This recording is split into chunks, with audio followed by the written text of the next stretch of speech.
మహాశివరాత్రి పర్వదినం సందర్భంగా శ్రీశైలంలో భక్తుల రద్దీ పెరిగింది. బ్రహ్మోత్సవాల్లో భాగంగా నేడు స్వామివారికి కళ్యాణోత్సవం తిలకించేందుకు భక్తులు భారీగా శ్రీశైలానికి చేరుకున్నారు. ఇవాళ అర్ధరాత్రి జరిగే బ్రహ్మరాంబ మల్లికార్జున స్వామివారి కళ్యాణోత్సవం నిర్వహించేందుకు అన్ని ఏర్పాట్లు పూర్తి చేశారు. భూలోక కైలాసంగా పేరొందిన శ్రీశైలంలో పురవీధులన్నీ శివనామ స్మరణతో మారుమోగుతున్నాయి. శివస్వాములు భక్తులతో శ్రీశైలం పురవీధులు పూర్తిగా నిండిపోయాయి. ఉచిత దర్శనానికి 4 గంటలు, ప్రత్యేక ప్రవేశ దర్శనానికి 3 గంటలు సమయం పడుతోంది.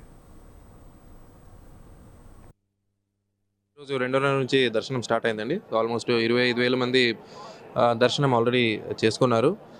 క్యూ లైన్స్ అన్ని ఫుల్గా ఉన్నాయి, బట్ స్టిల్ దర్శనం బాగానే జరుగుతూ ఉందండి. సో దాని గురించి క్యూ లైన్స్, కంపార్ట్మెంట్స్ అవన్నీ దానికి తగ్గట్టు బందోబస్తు కూడా అరేంజ్ చేయడం జరిగింది. ఈరోజు నైట్ పాగలంకరణ ఉంటుంది కాబట్టి టెంపుల్ లోపల ఒక 10,000 మందికి దాదాపు కూర్చోడానికి ఏర్పాటు చేశాము.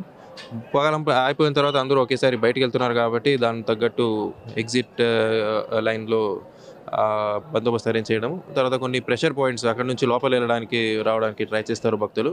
దాని తగ్గట్టు కూడా మనం ఆల్మోస్ట్ ఒక 200 మందితో ఎక్స్ట్రా బందోబస్తు కూడా వేసాము.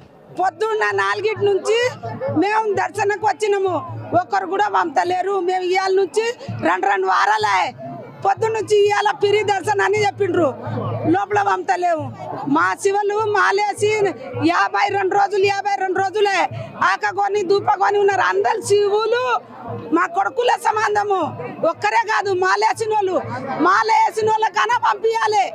మాలేసిన వాళ్ళకి పంపించరు, మన లేక మంచులకు పంపించరు, మళ్ళీ వాళ్ళే దర్శనం చేసుకుంటారు. మేమెట్లా? మాకు కూడా దేవుడే కదా, మాకు దేవుడు